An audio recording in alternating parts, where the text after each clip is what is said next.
ఎన్నికల ఫలితాలు వెలువడే వరకు వైసీపీ నేతలు మళ్లీ గెలుస్తామన్న ధీమాతోనే కనిపించారు. ఆ ధీమాతోనే తాము ఏం చేసినా చెల్లిపోతుందన్నట్లుగా వ్యవహరించారు. ఆఖరికి ఎన్నికల ముందు కూడా వారి అక్రమాలు కొనసాగించారంట. మచిలీపట్నంలో పేర్ని నాని కుటుంబానికి చెందిన గోడౌన్లలో పెద్ద ఎత్తున రేషన్ బియ్యం మాయమైన కేసు విచారణలో విస్తుపోయే నిజాలు వెలుగు చూస్తున్నాయంట. సరిగ్గా ఎన్నికల ముందు అధికారులు ఎన్నికల విధుల్లో ఉన్న టైం చూసుకుని ఆ బియ్యం గోల్మాల్ జరిగింది అంటున్నారు. అయితే విచారణ అధికారులు అనుమానాలు నిజమని తేలితే పేర్ని నానికి ఉచ్చు బిగుసుకోవడం ఖాయమన్న అభిప్రాయం వ్యక్తమవుతోంది.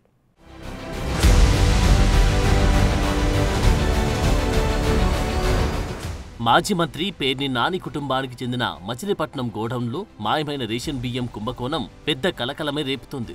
మొదట్లో పేర్ని నాని సతీమణి జయసుధ పేరిట నిర్మించిన గోడౌన్ నుంచి 3708 బస్తాల రేషన్ బియ్యం మాయమైందన్నారు. తర్వాత 10 రోజులకు 4840 బస్తాలు మాయమయ్యాయని అధికారులు ప్రకటించారు. నెల గడిచేసరికి ఆ లెక్క ఏకంగా 7577 బస్తాలుగా తేలి అధికారులకి షాక్ ఇచ్చిందట.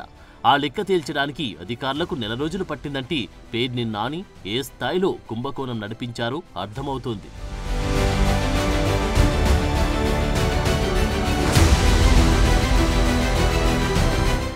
తమ గోడౌన్లో నిల్వ ఉంచిన రేషన్ బియ్యం తగ్గాయంటూ పేర్ని నాని కుటుంబ సభ్యులు గత నెల 26న లేఖ రాస్తే ఆ తగ్గిన బియ్యం లెక్కలు తేల్చడానికి సరిగ్గా నెల రోజులు పట్టింది. బియ్యం మాయం ఘటనపై పోలీసులు గత ఏడాది డిసెంబర్ 10న కేసు పెట్టారు.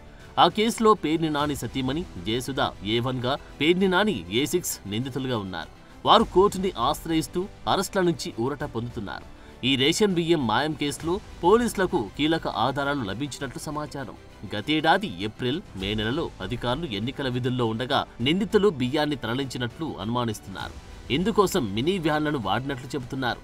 గోడౌన్ మేనేజర్ మానస్ తేజతో పాటు ఇతర నిందితులంతా కలిసి 378.866 మెట్రిక్ టన్నుల బియ్యాన్ని పక్కదారి పట్టించారని పోలీసులు ఆధారాలు సేకరించినట్టు తెలుస్తోంది. పేర్ని నానికి వ్యతిరేకంగా పోలీసులు కీలక ఆధారాలు సేకరించారట. గోడౌన్ మేనేజర్ మానస తేజ అకౌంట్ నుంచి పేర్ని నాని అకౌంట్కు 1.75 లక్షలు బదిలీ చేయడంపై అనుమానం వ్యక్తం చేస్తున్న పోలీసులు ఆ కోణంలో దర్యాప్తు చేస్తున్నారు.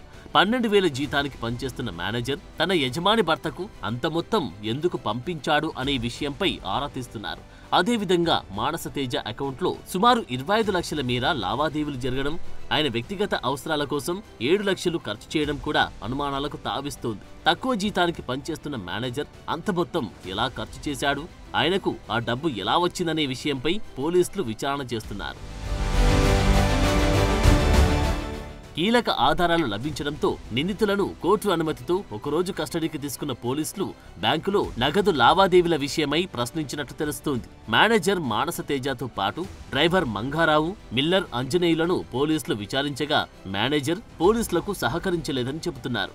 దీంతో నిందితులను మరో 5 రోజులు కస్టడీకి ఇవ్వాలని పోలీసులు కోర్టులో పిటిషన్ దాఖలు చేసేందుకు రెడీ అవుతున్నారు. అయితే నిందితులు ముగ్గురు మాజీ మంత్రి పేర్ని నానిని కాపాడే ప్రయత్నం చేస్తూ స్వామి భక్తి గట్టిగానే చాటుకుంటున్నారట.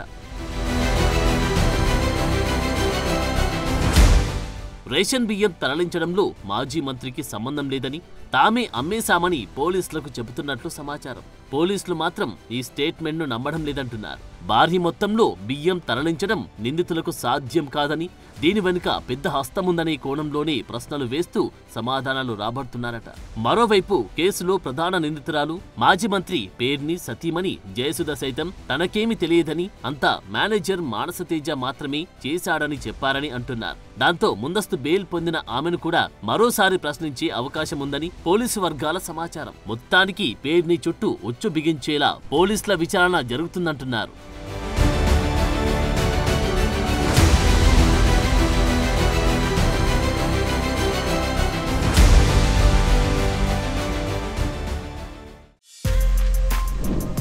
For more videos like this, subscribe Big TV channel.